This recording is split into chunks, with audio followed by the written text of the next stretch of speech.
Anuncio a mesa composta para a segunda palestra da manhã, tendo como presidente o Dr. Rodrigo Afonso Bressan, coordenador da EMAP Núcleo de Londrina, tendo como debatedor desta palestra o Dr. Marcos Caires Luz, juiz de direito nesta comarca, e tendo como palestrante o Dr. Eduardo Talamini, cujo currículo será lido pelo Dr. Rodrigo Afonso Bressan. Muito obrigado aos senhores. Bom, retomando os trabalhos, vamos ter a palestra agora do professor Eduardo Talamini. O professor Eduardo é livre docente em Direito Processual na Faculdade de Direito da USP. É mestre e doutor em Direito Processual também pela USP. Foi graduado pela Universidade Federal do Paraná. É professor adjunto de Direito Processual Civil da Faculdade de Direito da Universidade Federal do Paraná. É advogado, sócio da Justem Pereira Oliveira e Talamini Sociedade de Advogados. É coordenador de vários cursos, vice-presidente da Câmara de Arbitragem da FIEP, autor de livros conhecidos de muitos de nós.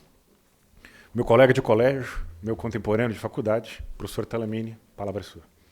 Meus caros, é uma satisfação participar desse evento. O tema que me cabe examinar é o da estabilização da tutela antecipada. Mais amplamente, vou tratar de tutela provisória, que é o novo nome que se dá para essa categoria ampla que abrange o que hoje nós temos com o nome de tutela antecipada e cautelar, e enfatizar aquilo que é o principal mecanismo inovador nesse terreno, que é a tal da estabilização da tutela antecipada. Uma observação preliminar sobre a qualidade do nosso código, o resultado que nós obtivemos. É um código feito no regime democrático. Havia quem duvidasse da possibilidade disso, ou de se ter, pelo menos, ao fim e ao cabo, um produto coerente, homogêneo, harmônico. Já houve quem dissesse, por exemplo, nos debates sobre codificar-se ou não o direito administrativo. Há coisa de 20 anos já se dizia, não é mais possível ter-se no Brasil um código de direito administrativo, porque não se tem códigos mais nas modernas democracias parlamentares. A intensidade do debate parlamentar impede a produção de qualquer diploma homogêneo. Mas tem o Código Civil, mas o Código Civil é uma espécie de um fóssil vivo, né? Pegou-se um projeto de 40 anos atrás, numa época em que não houve debate, e ele foi transformado em lei. E a gente provou o contrário, a gente provou que dava para ter, sim, um código que é harmônico, sistemático, coerente, e que foi submetido a intenso debate. Não é perfeito, tem defeito? Tem um monte de defeito, tem um monte de coisa errada, tem um monte de coisa ruim? Tem, mas é o resultado possível.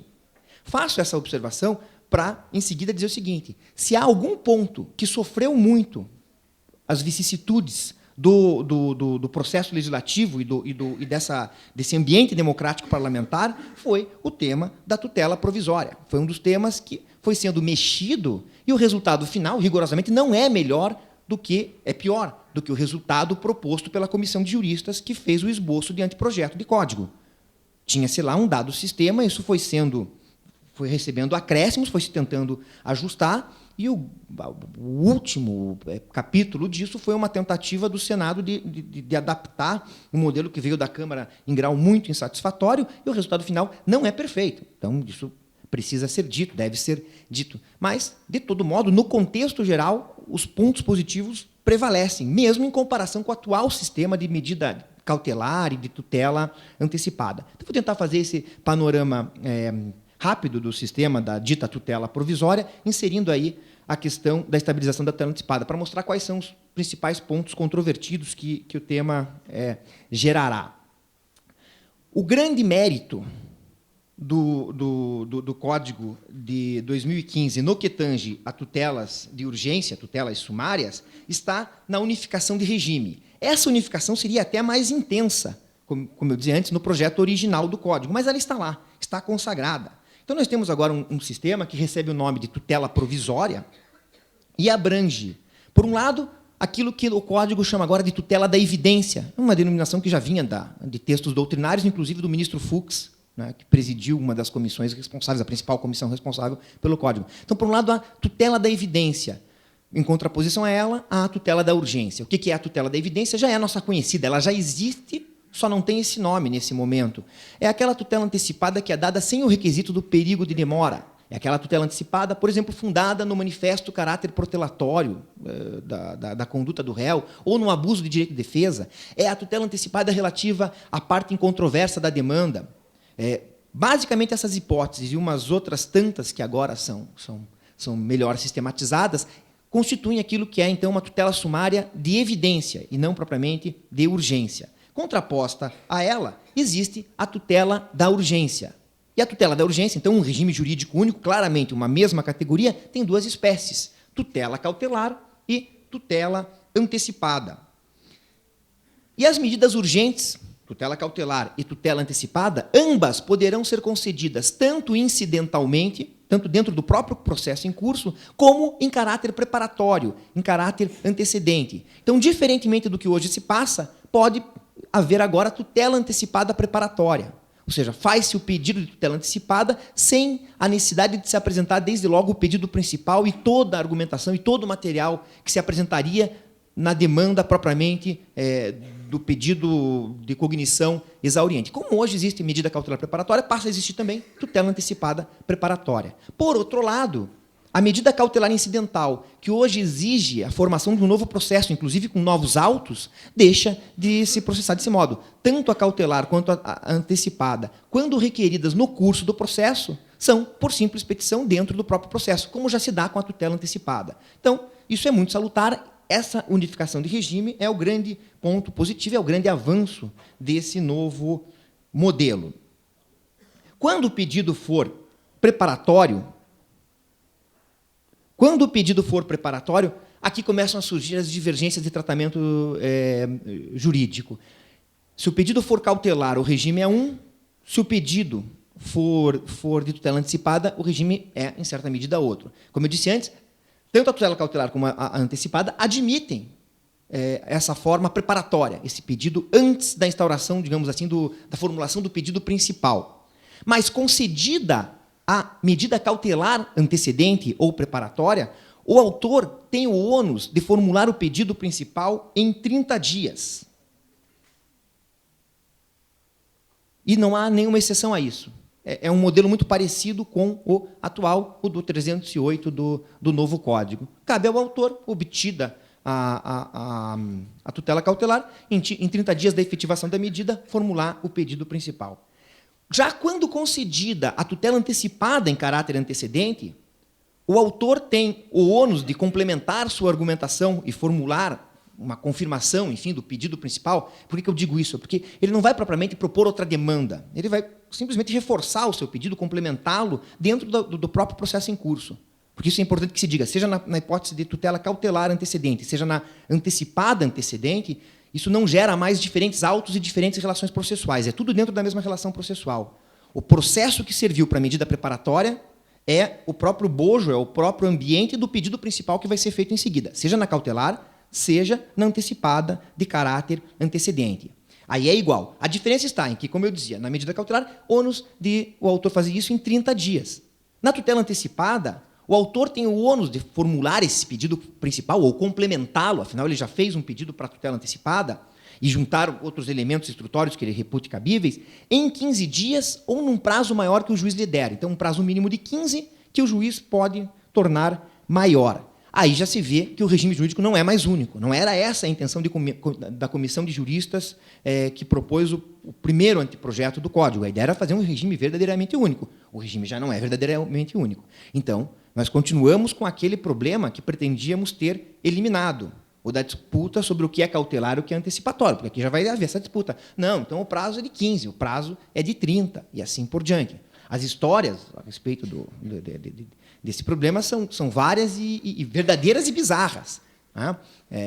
Tem o depoimento de um colega meu da Universidade Federal, professor de Direito Comercial, que foi até Goiânia promover uma medida urgente de suspensão dos efeitos de uma deliberação assembleária, de uma sociedade anônima, uma suspensão de Assembleia Geral, de SA, né, em outras palavras. Ele foi de manhã, isso lá por 1996, 97, talvez. Ele foi de manhã, o fórum não funcionava propriamente lá em Goiânia de manhã, mas havia o juiz atendendo emergencialmente na vara. Houve a distribuição, foi para o juiz, ele foi conversar com o juiz, ele entrou com uma medida cautelar. E o juiz disse, não, entendi tudo o que o senhor disse, é muito razoável, parece-me que há aqui o perigo, mas, doutor, tempo mudou, as coisas mudam. Isso não é mais objeto de medida cautelar. O caso é de tutela antecipada. Eu sugiro, então, que o senhor tem um tempo, vá até a sala da ordem, ali embaixo, emende essa sua petição inicial, transforme-a desde logo no pedido de ação anulatória e faça dentro um pedido de tutela antecipada. Isso é muito importante que o senhor faça. E tal. Ele saiu de lá,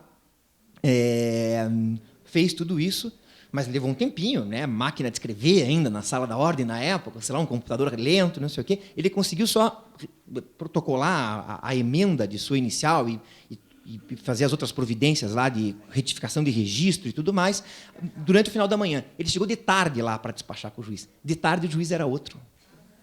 E o outro juiz disse, não, o caso é de medida cautelar. O professor Ovídio Batista da Silva, a maior autoridade do tema, sempre ensinou que essa é uma cautelar clássica, no sentido clássico do termo. Então, como é que fica? Esse tema, medida cautelar, esse é um terreno bem interessante. Medida cautelar de sustação de protesto, de suspensão de deliberação assemblear, de suspensão dos efeitos da sentença rescindenda, como medida urgente instrumental uma ação rescisória. Há uma revista de processo, número 81, em que no mesmo exemplar há, numa parte dela dedicada a peças forenses, uma petição do escritório do professor Vamber e da professora Tereza, de um pedido de tutela antecipada para se suspender a eficácia da sentença rescindenda e de uma inicial de medida cautelar do meu escritório, uma inicial feita pelo professor Marçal Justo Filho e por mim, uma cautelar para se obter o mesmo efeito em ação rescisória. E o Judiciário do Paraná, muito corretamente, deu a medida nos dois casos. O que isso é? É cautelar? É antecipado? Não tenho a pretensão de responder isso agora. Se o Barbosa Moreira diz que é antecipado e o vídeo diz que é cautelar, que posso eu dizer a respeito disso? Né? Por favor, não sei, como diria uma célebre peça, uma folclórica peça forense que tramita, cuja cópia circula por aí. Por favor, não sei. E, como a gente não sabe muito exatamente o que isso é, o ideal seria um regime absolutamente único. O regime não é aqui totalmente único como os senhores veem. O ônus da formulação é diferente num caso e outro. Mas fica pior, fica mais diferente ainda. Porque a tutela antecipada, concedida em caráter antecedente, contempla um mecanismo que a tutela cautelar não prevê, que é a possibilidade de sua estabilização. Se o réu, na tutela antecipada de caráter antecedente, não recorrer da decisão que concedeu a tutela antecipada, o processo preparatório de tutela antecipada vai ser extinto ali mesmo, sem nenhuma confirmação sentencial ou coisa que o valha, e a medida concedida, a decisão de tutela antecipada que foi concedida, vai ser mantida por tempo indeterminado. Essa é a estabilização da tutela antecipada. Então, a medida vai se estabilizar. Notem que, na versão original do projeto, isso seria aplicável tanto à tutela cautelar quanto à tutela antecipada, quando concedidas em caráter preparatório. A versão original do projeto, preocupada com a fungibilidade, com a total fungibilidade, com o regime único, preferiu unificar o tratamento a ser dado ao tema. Agora não. Agora apenas a tutela antecipada e não a cautelar tem a possibilidade de se estabilizar. Então, um exemplo aqui. O juiz concede liminarmente uma medida urgente sustando um protesto. Vamos ficar no exemplo da situação de protesto. E vamos, por enquanto, supor que ela é antecipada mesmo, né? Como tem sido tratada normalmente. Não sendo ela impugnada, recorrida pelo réu, e agora a palavra usada no Código, ao fim e ao cabo, é recorrida, se não houver recurso, eu vou voltar a esse tema daqui a pouco. Não sendo ela objeto de recurso pelo réu, a sustação permanece por tempo indefinido. O processo preparatório acaba ali mesmo e não haverá nenhuma decisão sobre a existência ou inexistência daquela dívida. Mas o suposto credor não vai poder protestar o título. Se o credor, réu na ação de sustação, se ele quiser superar essa situação de impedimento de protesto do título, ele vai ter de promover uma ação comum de conhecimento.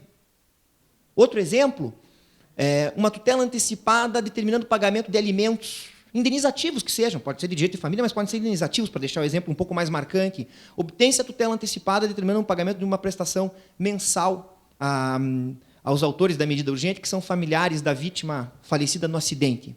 A empresa de ônibus lá recebe essa ordem judicial de tutela antecipada. Ela não recorre dessa concessão de tutela antecipada Qual a consequência disso? Permanece vigorando essa ordem de pagamento indeterminadamente, por tempo indeterminado, estabiliza-se a tutela antecipada, sem que tenha havido propriamente uma declaração em cognição exauriente acerca da responsabilidade da empresa, sem que ela tenha sido propriamente condenada definitivamente a isso, sem que tenha sido fixada a sua responsabilidade mediante um pronunciamento declaratório.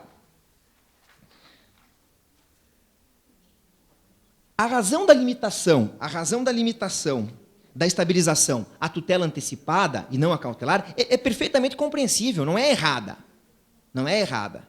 É um daqueles casos de escolha, dessas escolhas, não vou, talvez seja dramático demais dizer que chega a ser uma escolha de Sofia aqui, mas é a velha história do cobertor curto, tem que se escolher uma coisa ou outra. Quando a comissão de juristas optou por um regime único de estabilização, tanto da cautelar quanto da antecipada, privilegiou o regime jurídico único, e ficava um tratamento igual para tudo. Quando na Câmara resolveram mudar isso e manter apenas a estabilização da tutela antecipada, bom, primeiro, um parênteses, primeiro tinha assim, aí uma picuinha doutrinária.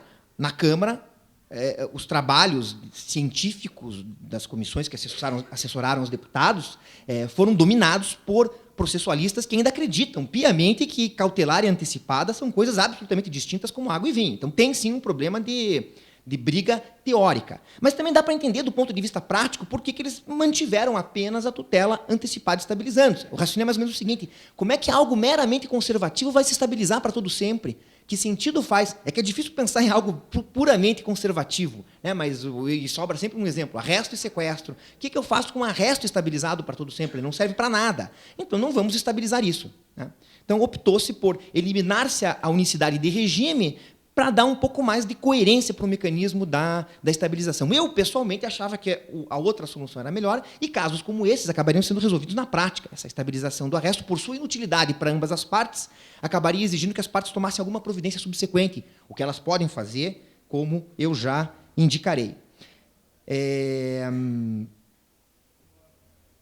A função que essa estabilização assume no processo brasileiro é de tutela monitória, é uma técnica monitória. Tanto que, num dado momento do projeto, iria desaparecer do Código a ação monitória como procedimento especial. E uma das justificativas que se dava para isso era: não precisa mais de ação monitória, porque agora a técnica monitória está na estabilização da tutela antecipada.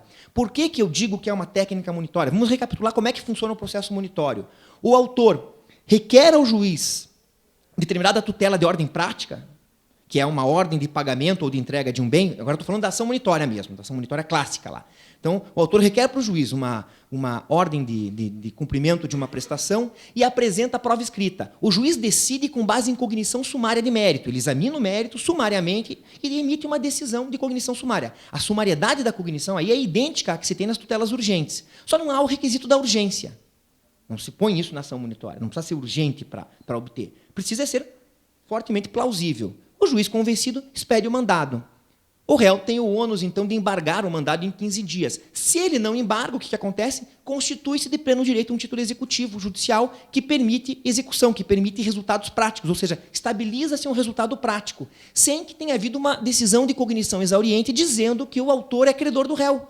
Não há uma declaração nesse sentido. Isso não acontece no processo monitório quando não há oposição de embargos. Claro, se houver embargos, nós vamos cair no processo comum de conhecimento, e daí nós teremos isso. Mas, se não houver embargos, estabiliza-se esse resultado. Isso é a função monitória. Cognição sumária, produzindo um resultado rápido em caso de inércia do réu. Calamandrei e Carnerucci falavam em inversão do contraditório na técnica monitória. É verdade, existe essa inversão, mas não é esse só o dado fundamental. Mais do que inverter-se o contraditório, é atribuir-se ao réu o ônus de impedir, enfim, atribuir-se ao réu o ônus da instauração da cognição exauriente. Se ele, réu, não se defender num momento muito preciso, opondo embargos, no caso da ação monitória, ou recorrendo da decisão concessiva da tutela antecipada antecedente, no caso da estabilização da tutela antecipada, se ele não exerce essa faculdade nesse momento muito preciso, estabiliza-se um resultado contra ele. Então, o ônus que nós temos aqui é um ônus muito perfeito. O ônus perfeito é aquele que gera necessariamente uma consequência desfavorável. É o que se tem nesse caso. Isso é técnica monitória. Ainda como ingrediente adicional, ela não faz coisa julgada, porque não há propriamente aqui cognição exauriente sobre quem tem razão. É só um resultado prático determinado com base em cognição sumária. Esses traços todos presentes na nossa ação munitória, que é típico exemplo de função munitória, de técnica munitória, estão presentes agora na estabilização da tutela antecipada. E eu volto ao tema mais ao final, de vocês vão ver por que eu aludi aqui a essa função monitória. Esse outro meu esquema, agora eu vejo, ele trata sobre a mesma coisa que eu já vinha falando até aqui, né? Um resumo, enfim, cognição sumária, aceleração de resultados práticos, inversão da iniciativa da instauração do processo de cognição exauriente. Isso está presente na ação monitória, está presente na técnica da tutela, da estabilização da tutela antecipada. Sob esse aspecto, é uma monitorização do processo civil brasileiro. Você pode conseguir esse resultado monitório em qualquer tipo de ação, porque você pode pedir tutela antecipada em caráter antecedente, rigorosamente em qualquer tipo de ação. A questão outra é saber se vai obtê-la ou não. Agora, tanto como o processo monitório gera, o processo monitório clássico que nós já temos da ação monitória, gera disputas e dificuldades, a estabilização da tutela antecipada também vai gerar algum tipo de dúvida. A primeira, o que acontece nos casos em que o réu da medida de tutela antecipada de caráter antecedente é citado ficticiamente, por edital ou por hora certa? Vai ser possível a estabilização de um resultado contrário a ele se não houver recurso? Parece-me que rigorosamente não. O novo Código mantém o regime jurídico já existente no Código de 73, no sentido de que réus citados ficticiamente receberão um curador especial, que tem, inclusive, o dever funcional de defendê-lo sob todas as perspectivas, de modo que não opera, por exemplo, o efeito principal da revelia. E isso o STJ estendeu, inclusive, ao processo de execução, que não é um processo propriamente de sentença e de contestação, mas o STJ estendeu a execução dizendo que vai ser nomeado um curador que deverá, inclusive, opor embargos e tudo mais. Na monitória, há precedentes do STJ também dizendo isso. Olha, na monitória não se forma automaticamente o título executivo pela falta de oposição de embargos quando o réu é citado por edital à hora certa. O STJ até admitiu o emprego do edital e da hora certa como formas de citação na ação monitória. Porque essa era uma discussão que se tinha antes, se pode ou não usar essas formas de citação. Ele admitiu, mas para em seguida dizer, eu admito, só que se ele não opuser embargos, eu também não formo automaticamente o título executivo. Transportado esse problema para a estabilização da tutela antecipada, é muito provável que se diga o mesmo aqui, agora. Ela não estabilizará pela falta de recursos quando o réu não foi citado efetivamente, quando ele foi citado apenas por edital ou por hora certa. O outro terreno de grande discussão vai ser das causas que envolvem direitos indisponíveis, seja lá o que isso significa. Né? Esse é um daqueles fundamentos óbvios do direito brasileiro e do direito estrangeiro também. O que é propriamente a indisponibilidade do direito, quando uma causa envolve direito indisponível, como isso merece repercutir ou deve repercutir nas técnicas processuais. Mas vamos já para o caso mais concreto disso, a discussão mais frequente, causas que envolvem o poder público. Como ficam essas causas? A falta de recurso numa tutela antecipada antecedente por parte da Fazenda Pública permitirá a estabilização da tutela antecipada contra a Fazenda Pública? Aqui a gente pode também recorrer mais uma vez à experiência do processo munitório. Na ação munitória, o STJ pacificou a jurisprudência e editou uma súmula de número 339, dizendo que sim, que cabe ação munitória contra a Fazenda Pública. Agora, uma coisa é dizer que cabe ação munitória contra a Fazenda Pública. A questão outra é, de novo, perguntar sim, mas e se ela não embarga o mandado munitório? Porque, claro, quando ela embarga, é de uma desonestidade, de uma cretinice tremendas, com a máxima vênia, alguém, Fazenda Pública, que embargou a ação munitória, vir reclamar que não cabia ação munitória. O Zé Roberto Bedac trata disso com muita propriedade. Ele tratava disso ainda quando era desembargador no Tribunal de Justiça de São Paulo. Se houve embargos, não tem problema, porque tudo cai na cognição exauriente. Não é essa a questão. A grande dúvida é saber o que acontece quando a Fazenda Pública não embarga. Dá para formar contra ela o título executivo judicial automaticamente? Tá? O STJ editou uma súmula dizendo que cabe a monitória contra a Fazenda Pública. Só que se nós formos verificar os precedentes que geraram a formação da súmula, metade deles dizia cabe e, se ela não embargar, constitui de pleno direito o título executivo. A outra metade, por remissões doutrinárias, inclusive é uma passagem da professora Ada Grinover, etc. e tal, e é um julgado antigo do extinto Tribunal Federal de Recursos, relatado pelo ministro, que depois virou ministro do Supremo, Carlos Mário Veloso. A outra metade dos julgados dizia caber monitória contra a Fazenda Pública, mas dizia que, se ela não embargasse, não daria para se formar automaticamente o título executivo. Seria necessária uma atípica sentença confirmatória do mandado e submissão, se fosse o caso de alçada, e se não houvesse nenhuma outra exceção, submissão a reexame necessário. Então, já não Cabe, só que não. Cabe a ação monitória, só que não. Só que sem a sua essência, né? Sem seu ponto principal. Isso me lembra um diálogo de um personagem do Mesh, que era o filme do Robert Altman, depois virou aquela série muito divertida, em que o sujeito dizia que ele era ateu o ano inteiro, menos no Natal e na Páscoa. Né? É mais ou menos a mesma coisa invertida. Né? Cabe a ação monitória, mas no essencial, não. Né? Essa é a grande questão de saber. Por que eu estou falando da monitória? Porque eu vou poder transportar a solução do problema aqui para a estabilização da tutela antecipada. Agora, o novo código diz com todas as letras que cabe, sim, ação monitória contra a fazenda pública. Eu quero interpretar isso como uma afirmação do código de que cabe a monitória em sua plenitude, inclusive com a formação do título executivo, se não houver embargos pela fazenda pública.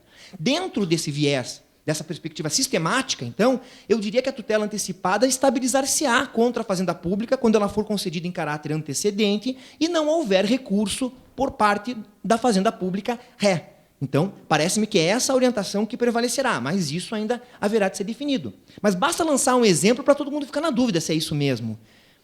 Como medida preparatória de uma ação popular, o cidadão requer uma tutela antecipada de suspensão de um determinado ato administrativo, de um determinado contrato administrativo. Obtém e o poder público incorre em erro na propositura do recurso, erra no prazo e não recorre, portanto, tempestivamente, o que equivale a não recorrer. Estabiliza-se a tutela antecipada suspensiva do ato administrativo contra o poder público, o cidadão fica, inclusive, dispensado de promover a ação popular. Claro, deverá promovê-la para fins reparatórios, mas para aquele fim específico de sustar o ato já estará sustado.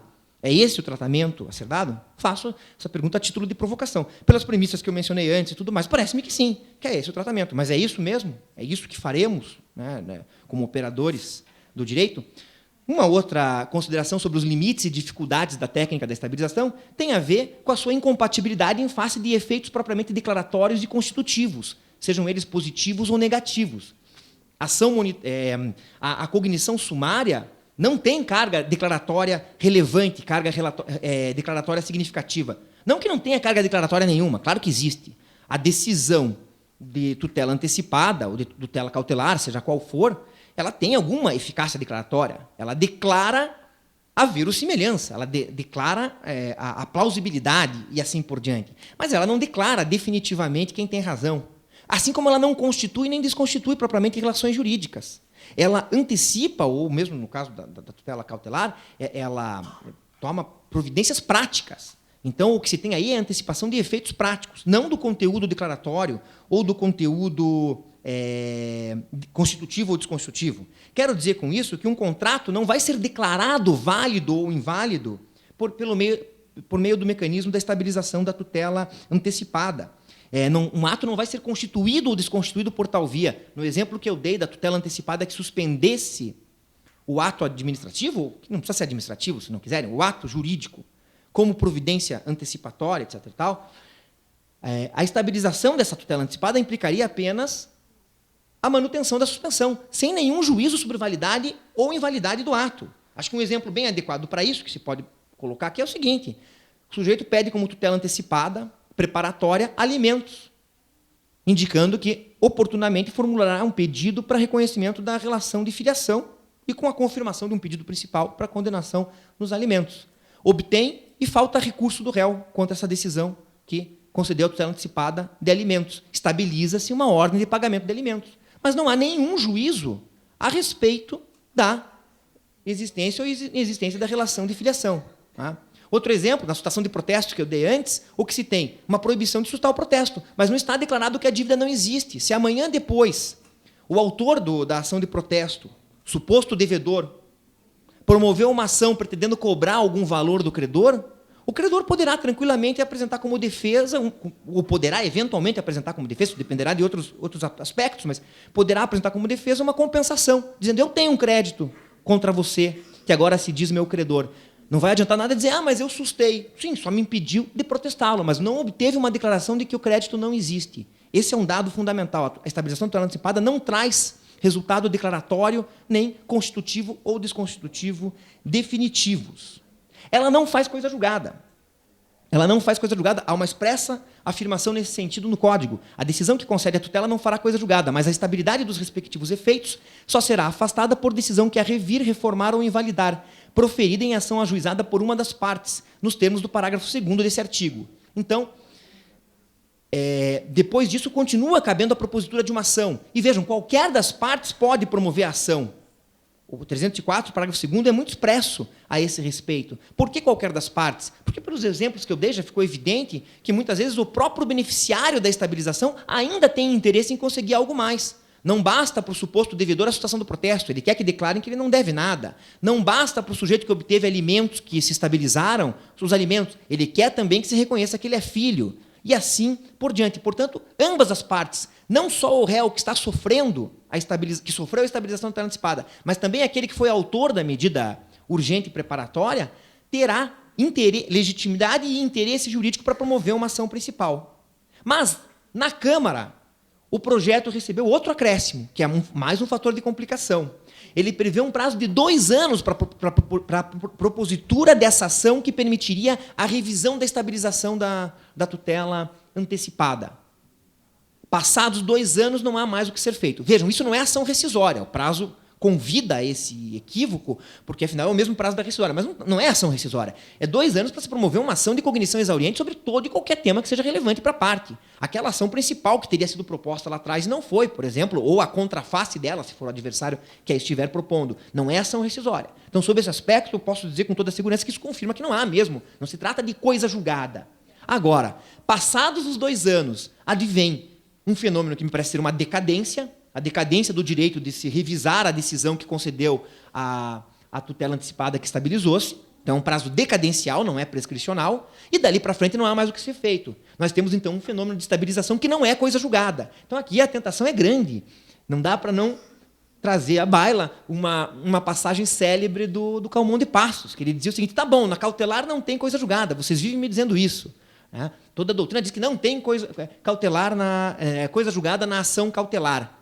Mas se não pode repropor a ação mais, senão por outro fundamento, isso é muito parecido com coisa julgada. Ele dizia, isso é igual a coisa julgada. Daí ele dizia algo assim, chamem de Luísa, Maria Antonieta, Sebastiana, chamem do que quiser, vocês não querem chamar de coisa julgada. Mas isso é coisa julgada.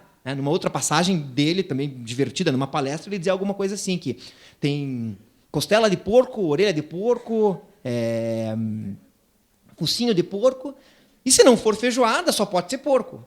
É mais ou menos a mesma coisa. Então, não tem coisa julgada, não tem. Mas há um fenômeno de estabilização tal que, passados os tais 2 anos, não há mais o que ser feito. Eu insisto, isso não é a coisa julgada, a gente vai poder perceber ainda por outros exemplos, depois nos debates, se for o caso. Acima de tudo, não vai haver, como eu disse antes, nenhuma declaração sobre a existência ou inexistência do direito, apenas a perpetuação desses efeitos práticos. O que significa... O que gera essa estabilização? Ali até o título do meu slide aqui está errado, eu vejo agora. Impugnação era a expressão que o projeto usava. Por muito tempo o projeto disse que ela se estabilizaria, a tutela antecipada antecedente, se ela não fosse impugnada. E isso dava aso a várias interpretações, porque impugnar pode ser recorrer, pedir reconsideração, entrar com mandado de segurança contra ato judicial e assim por diante. A versão final, que se transformou em lei, diz que ela vai estabilizar-se se ela não for objeto de recurso. Então, é algo muito mais estrito. Podemos ter, então, a paradoxal situação de alguém contestar a medida preparatória, formular até um pedido de reconsideração ali para o juiz para que revogue a tutela antecipada, mas se ele esquecer de recorrer, ou se ele não recorrer por qualquer razão, se ele perder o prazo, ela se estabiliza mesmo assim e o processo se extingue. É até algo interessante de notar, porque o código trata de 2 regimes diferentes. Ele prevê revelia na falta de contestação nessa medida preparatória, haverá revelia, e, se não houver contestação, e haverá estabilização se não houver recurso. Então, pode haver revelia sem estabilização e estabilização sem revelia. Não quero aqui confundir, mas o código faz isso. Ele prevê essas várias hipóteses. Então, o fundamental tem de haver recurso. Não basta a simples insurgência mediante pedido de reconsideração ou qualquer outra via impugnativa, ainda que autônoma. Um outro problema que só surgiu na versão da Câmara é mais paradoxal. Esse é verdadeiramente paradoxal. Por uma série de circunstâncias pode acontecer o seguinte: o prazo para o réu recorrer da decisão que concedeu a tutela antecipada pode acabar exatamente no mesmo dia que o prazo dado pelo juiz para o autor formular o pedido principal. Lembrem que, a princípio, o ônus é do autor. Ele só está dispensado desse ônus se não houver recurso, porque daí a tutela antecipada estabiliza-se e o processo se encerra por ali mesmo. Mas, a princípio, ele tem um ônus de, em 15 dias, ou prazo maior dado pelo juiz, requerer, contado da efetivação da medida, formular um pedido mais completo de tutela de cognição exauriente. No mais das vezes, aparentemente, o que vai acontecer é o seguinte, esse prazo dele não vai chegar a fluir, ou melhor, esse prazo dele vai acabar depois do prazo que teria o réu para recorrer. Então, ele já vai perceber. Se o réu não recorreu, estabilizou-se, ele não precisa fazer mais nada, ele não precisa formular o pedido principal. Normalmente vai acontecer isso, mas não é impossível que os dois prazos acabem no mesmo dia. O réu não recorre e ele, autor, não propõe o pedido principal. Que efeito prevalece daí, então? Porque o réu não recorrer implicaria estabilização da tutela antecipada. Ele não formular o pedido principal geraria, como hoje acontece na medida cautelar, a extinção da medida urgente. Extingue-se a medida urgente ou ela se estabiliza? Né? Pode-se ir do céu ao inferno conforme a opção que se adote. E aqui, francamente, é um daqueles casos em que o exercício retórico prevalecerá. Em alguns grupos de debate que eu acompanho à distância, e às vezes um pouco assustado, já vi as mais variadas formulações do tipo tem que estabilizar, porque essa é a índole do código. Isso vem uma legenda embaixo, tem que estabilizar porque eu quero que estabilize. Né? Eu, francamente, não me sinto em condições de dizer que existem elementos sistemáticos para dizer que uma consequência prevaleceria sobre a outra, tendo a dizer justo o contrário, que não estabilizaria. Porque ele não exerceu lá, não cumpriu também o ônus que lhe cabia. Mas é um possível impasse. Bom, esse aqui desse eu já tratei, agora que eu vi que eu tenho 2 slides aqui sobre o mesmo tema. Era por isso que aquele slide estava errado, porque ele tinha que ter sido tirado do meu discurso aqui, porque esse era o slide certo, mas já tratamos do tema, sobre a necessidade de recurso. Não é possível que uma interpretação ampliativa, no sentido de que o sujeito não recorreu, mas ele impugnou mediante pedido de reconsideração, ou com mandado de segurança contra ato judicial, ou por mandado de segurança contra ato judicial. Por que não é possível qualquer interpretação ampliativa? Porque a letra da lei é clara, fala em recorrer, e há também aqui o cabimento de uma interpretação histórica. Se nós compararmos as diferentes versões do projeto, veremos que antes usava-se a expressão não impugnar, se o réu não impugnar, e passou-se a usar se o réu não recorrer. Uma opção clara do legislador por um conceito mais preciso e mais restrito. Portanto, é o recurso que importa. Arrematando, encerrando e, assim, deixando o nosso tempo restante disponível para os debates, observo aqui que existem pontos positivos nesse sistema de estabilização. O primeiro é um ponto positivo, relativo, relacional, né, comparativo. Não tem coisa julgada material. Por que eu digo comparativo? Porque chegou a existir um projeto capitaneado pela professora Ada Grinover, em meados da primeira década aí dos anos 2000, em que ela propunha uma estabilização que geraria coisa julgada material. E isso ia ser muito mais complicado, ia ser um modelo ainda muito mais difícil de se explicar como ele funcionaria depois, diante da falta de carga declaratória na decisão e assim por diante. Então, aqui, excluiu-se expressamente a coisa julgada material. Eu acho que esse é um ponto positivo. Depois, pode ser, de fato, um possível atalho para um fim mais rápido do processo. Talvez, em muitos casos, isso pacifique socialmente, sei lá, talvez esteja sendo ingênuo, mas talvez, em muitos casos, a parte que sofra tutela antecipada não recorra, não impugne, aquilo se estabilize e ninguém mais promova ação nenhuma, subsequentemente. É uma aposta que se faz. Na Itália, aparentemente, esse mecanismo, lá já existe esse mecanismo, ele não deu certo, ele não tem resultados, não se relatam resultados muito especiais com ele. A Itália tem um sucesso muito grande no processo munitório, a ação munitória clássica, essa de créditos, de pagamento de quantia, entrega de coisa, isso funciona muito bem na Itália. Parece que muito melhor do que no Brasil. Até por uma razão muito simples. O elenco de títulos executivos extrajudiciais na Itália é bem pequenininho. Então, quase tudo acaba indo para o processo munitório. Aqui não. Aqui cabe tanta execução por título extrajudicial que sobram poucos casos para irem para o processo munitório. Então, é difícil saber o que vai acontecer em termos práticos. Se ele vai atalhar mesmo algum caminho, ou, como disse um dia desse um professor num debate que eu participava, ele dizia o seguinte: isso vai servir só vai pegar 1 ou 2 incautos, uma vez ou outra. Né? Um sujeito com um advogado ruim, outro com outro desorganizado que não foi rapidamente atrás do advogado e tal. Não sei. É algo difícil de se definir. Os possíveis inconvenientes práticos quais são? Um recrudescimento da disputa entre o que é cautelar e o que é antecipatório. Por que eu digo isso? O sujeito não recorre da medida que foi concedida sob o formato de tutela antecipada, estabiliza-se. Depois ele contrata um advogado, outro, um parecerista, a causa é grande, e alguém vem e diz, não, isso não era antecipado, isso não era tutela antecipatória. Aqui o STJ já qualificou isso outra vez como tutela cautelar, fulano e beltrano na doutrina dizem isso é cautelar. E daí se estabelece uma discussão para saber se aquilo era cautelar ou antecipatório.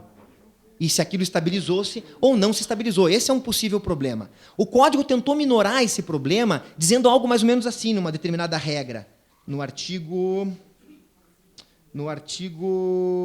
305, parágrafo único. Caso entenda que o pedido a que se refere o caput tem natureza antecipada, o juiz observará o disposto no artigo 303. Ou seja, dá uma chance para o juiz corrigir isso logo no pedido da medida urgente. Só que isso foi posto só no ponto relativo à tutela cautelar preparatória. Não existe regra idêntica na tutela antecipada. Então, de novo, uma discussão igualzinha àquela que já há no 273, parágrafo 7º. É uma fungibilidade de mão dupla ou não é? O juiz que está recebendo a tutela antecipada pode adaptá-la para cautelar e vice-versa ou não? Me parece que é uma fungibilidade de mão dupla no 273, parágrafo 7º, e vai ser aqui também. Então, essa adaptação tem de ocorrer. Mas o outro problema é o seguinte, essa é uma adaptação a ser feita no início do procedimento. E se o juiz deixar de fazer essa adaptação e estiver errada a medida, ela se estabiliza ou não? Se algo com caráter acautelatório foi pedido sob o formato de tutela antecipada preparatória, e vice-versa. E se algo que era, no fundo, tutela antecipada foi pedido como se cautelar fosse, e ninguém percebeu.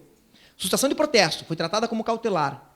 Não houve recurso, mas não foi seguido o procedimento da tutela antecipada, e sim o da tutela cautelar, que é muito igual, só tem essa diferença de uma estabilizar a outra não. Estabiliza ou não estabiliza? Então, aqui há verdadeiramente uma retomada de toda essa discussão sobre o que é cautelar e o que é antecipatório, que, francamente, me parece, deveria ter sido superado, definitivamente superado. Não que não exista diferença, não que não exista, mas a diferença não é qualitativa, ela é quantitativa, é de grau.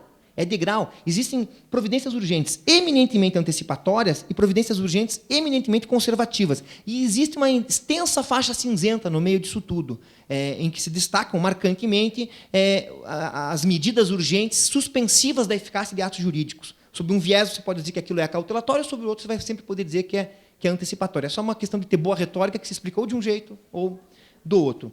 O segundo problema que eu vejo nesse sistema, que pode gerar alguma dificuldade, é um possível desvio de finalidade. Pessoas pedindo tutela antecipada preparatória, não porque tem uma situação de urgência que justifique isso, mas porque tem aquela pequena esperança de que talvez o réu não recorra, e talvez assim consiga atalhar todo o caminho, toda a via crucis da cognição exauriente. Então, veja, na ação monitória é assim mesmo, a parte entra com aquele pedido porque é possível isso. Aqui vai surgir uma espécie de um desvio de finalidade, porque vai estar havendo a mistura de duas técnicas distintas. Uma técnica que é monitória, de abreviação de caminho, com uma técnica que é de tutela de urgência, que é debelar perigos de dano. Quando eu misturo as duas, pode haver desvio de finalidade. Pedidos de tutela antecipada que eu chamaria de insinceros. E o próprio juiz, mesmo quando os pedidos forem sinceros, o próprio juiz, tribunal, ficará numa situação talvez um pouco mais desconfortável, preocupado que estará com o risco da estabilização daquilo. Ele vai dizer, mas isso é muito grave, até talvez exista essa urgência, mas eu tenho que também ponderar que isso pode vir a estabilizar-se, etc. e tal. É um fator para considerar. Poderia ser achismo meu esse, e pode ser achismo isso de que vai haver pedidos insinceros, mas eu acho que eu tenho um exemplo muito adequado. Todos aqui que chegaram a ter a experiência do emprego do mandado de segurança contra ato judicial poderão lembrar, que é o seguinte, quando o agravo não tinha efeito suspensivo, senão em casos muito taxativos, e era preciso um mandado de segurança contra ato judicial, e dava um trabalho desgraçado fazer isso, as pessoas só usavam quando era estritamente necessário. Daí veio uma previsão para se eliminar o mandado de segurança, que era inconveniente, etc. e tal, uma previsão de efeito suspensivo no próprio agravo. O que aconteceu? Todo mundo passou não só a pedir o efeito suspensivo, como a agravar por instrumento de decisões que não precisariam, não mereceriam um agravo de instrumento naquele momento. Para não perder viagem, todo mundo pediu o efeito suspensivo. É mais ou menos o que pode acontecer aqui. Para não perder viagem, todo mundo pede antes uma tutela antecipada para ver se ela vai estabilizar. Se ela estabilizar, o advogado apresenta para o cliente um resultado prático muito antes. Se ela estabilizar, o cliente está satisfeito, a parte está satisfeita muito antes. Então, isso vai ser algo para se considerar. Uma reação possível a isso pode ser um maior rigor do judiciário no exame dessas medidas urgentes, o que pode fazer com que situações de efetivo perigo de dano acabem ficando desprotegidas. Mas isso o tempo nos dirá qual será o efetivo e verdadeiro resultado. Eu agradeço muito a atenção e paciência com que me ouviram. Muito obrigado. A primeira questão que eu anotei aqui caberia o pedido de tutela antecipada antecedente no Juizado Especial da Fazenda Pública? Como compatibilizar o rito com os pedidos atermados? No Juizado Especial da Fazenda Pública. Uhum. Responder já, ou vai fazer todas de uma vez? Já vou fazer de uma vez. Tá bom. Segunda pergunta. Como compatibilizar a tutela provisória, lato sensu, e o artigo 10, quando se solicita uma medida de urgência sem ouvir a parte contrária?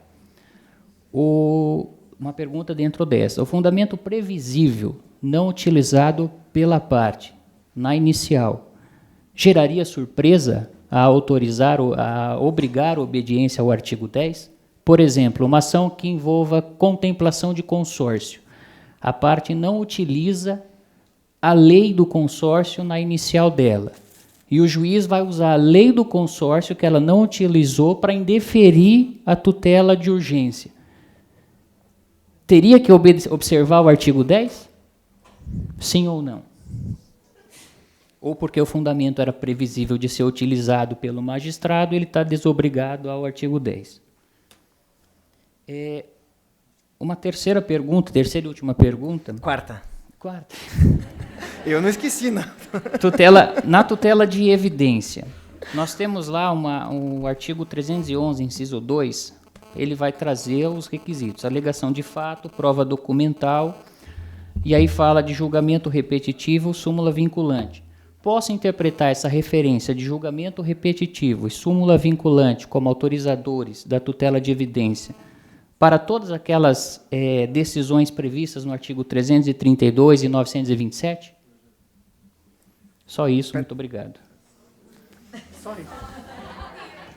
Dr. Marcos vai ser chamado, a partir de agora, para formular as questões de segunda chamada das minhas provas na faculdade. Eu tenho prometido para os alunos há muito tempo que a segunda chamada, que é uma farra, uma festa, né, eles conseguem atestados e tal, eu tenho prometido que a prova será muito drástica e será mediante arguição oral. Então, Doravante está convidado para participar das arguições orais.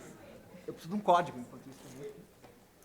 Porque as perguntas são, inclusive, remissivas, né? Era 332 e o 927, tudo bem, é o do elenco, mas qual que é o 332? Me perdoe. 332... nas causas, tá, da improcedência liminar do pedido. Ok. Se seria possível uma interpretação... Vamos começar por essa, então. Uma interpretação, em certa medida, ampliativa da fórmula do artigo 300 e alguma coisa ali, que fala da 311, que fala da tutela antecipada. De evidência mais antecipada, enfim, né? Do inciso...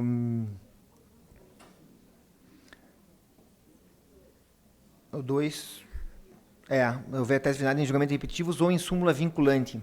Né? E aqui nós temos um elenco que é maior do que isso, porque nós temos... só as súmulas, sobram só as antigas outras súmulas não vinculantes, né? Porque repetitivos vai abranger, inclusive, o RDR, me parece, né? Então, o ponto seria estritamente esse das súmulas não vinculantes.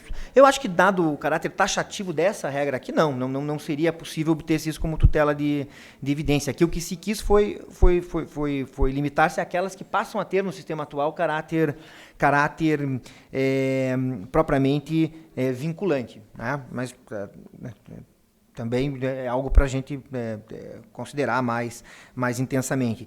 O que pode acontecer é que logo subsequentemente o desamparo jurisprudencial do adversário torne evidente a protelação dele, a insubsistência da defesa, e talvez por conta do fundamento anterior seja possível uma tutela da evidência, mas não essa que seria, digamos assim, até liminar, né, nesse caso. Sobre juizado especial de fazenda pública, isso vale para qualquer juizado especial e tutela antecipada. Acho que aqui uma diretriz fundamental, são duas as diretrizes fundamentais e são antagônicas entre si, como tudo nessa vida não é, tem sempre dois lados. Por um lado é aquela velha história, a gente não pode transformar o processo dos juizados especiais, né, numa miniatura do processo comum. Tá? É uma velha história, o professor Hernani Fidelis dos Santos contava uma piadinha e tal, né, da civilização acabava, né, uma hecatombe nuclear e sobrava lá, sei lá o que, uma macaca vendo lá e tal, de repente eles veem que é isso, né, mais ou menos, está passando um ser humano, sobrou um homem. Acho que é isso, né, a história, mas não é? Mas... acabou tudo. É. É isso aí. Então é o próprio macaco. O macaco acabou tudo, hecatombe, né, sobraram as baratas e aquele macaco. Ele diz, que bom, a civilização era um negócio infernal. Daí ele vai, encontra lá no finzinho de uma gruta, no meio da floresta, sei lá o quê, uma macaca. Daí ele fala, vai começar tudo de novo. Né? É mais ou menos a história dos juizados especiais. Você começa a colocar dentro dele todos os mecanismos, todos os sistemas.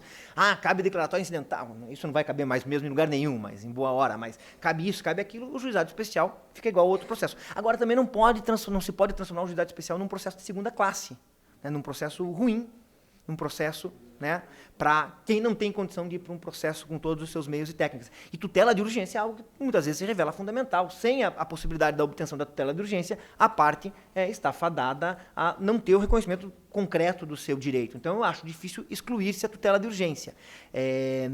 A questão, acho que poderia ser outra, que vai ter de ser admitida, e que ela tem que ser admitida, inclusive, em caráter preparatório, quando não há material suficientemente reunido para o pedido principal. Isso é certo. O que resta é saber se ela deve estabilizar-se ou não. Se o mecanismo de estabilização deveria ou não ser utilizado.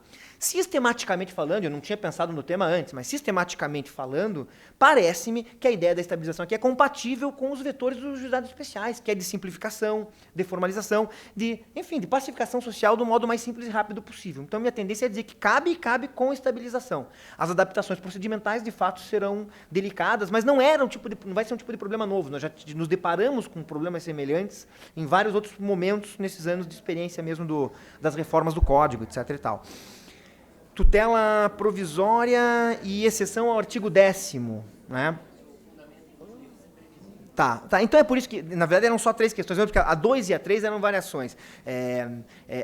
A sua primeira formulação foi tutela provisória e artigo 10º. Bom, o 10º ressalva, como uma das exceções, um dos casos em que você pode decidir contra alguém é o caso de tutela de urgência. Até aí tudo bem. Mas a sua pergunta é, claro, evidentemente, muito mais sofisticada do que isso. Se o autor da medida urgente pode ele ser surpreendido por um indeferimento fundado em razão outra que não aquele cenário posto por ele como ensejador lá do pedido de medida urgente. Minha tendência é de dizer que o juiz deverá abrir diálogo. Eu acho que aí a gente vai ter uma maturação progressiva, eu concordo, eu entendo. Portugal tem passado por isso, nós discutíamos ontem à noite isso, com o professor Câmara e tudo mais. Portugal tem uma regra semelhante há mais tempo e eles têm criado certas balizas. Então, balizas, primeiro, para definir quando algo é verdadeiramente novo e quando algo já estaria embutido na discussão anterior, ainda que não explicitado. Algo como que o equivalente ao pré-questionamento implícito. Está ali dentro. Né? O juiz também não precisa ser didático, desenhar num quadro para o autor entender que uma coisa está dentro da outra. Então, esse é um desenvolvimento. O outro que se tem cogitado em Portugal é justamente esse. Questões que estão já amadurecidas de tal modo que é inexcusável a parte não ter posto aquilo. Ela não pôs porque não quis. Não pôs porque quis fugir, provavelmente, daquele fundamento que era o fundamento que lhe seria desfavorável. Então, se for algo muito amadurecido, e trazendo de empréstimo essa experiência, eu recomendo isso, que quem puder acompanhe o que já se tem desenvolvido em Portugal sobre esse tema do dever de diálogo, porque lá isso já está vigorando há mais tempo. Então, eu diria isso, casos de questões muito amadurecidas, digamos que você poderia qualificar como um erro inexcusável, um erro grosseiro da parte, ela não ter nem sequer trazido aquilo à baila. Tirando esses casos, eu acho que, sim, se o fundamento é novo e o indeferimento da medida urgente vai se dar por esse fundamento novo e completamente diferente do enfoque tradicional da causa, deve haver diálogo, como também deve existir na hipótese da rejeição liminar do pedido, por um fundamento que não seja um fundamento claramente extraível daquele contexto comum da causa. Com as duas ressalvas que eu fiz, de quando isso está implícito na causa não ser necessário, e de que quando a questão já está muito amadurecida e todos sabem que aquilo está envolvido naquele tema, também não ser necessário. Agradecendo mais uma vez a presença do professor Eduardo Talamini. Só vou fazer a entrega de um certificado de participação no curso e já conclamo a todos para às 14 horas nós voltarmos aqui já com a palestra da professora Tereza. Obrigado.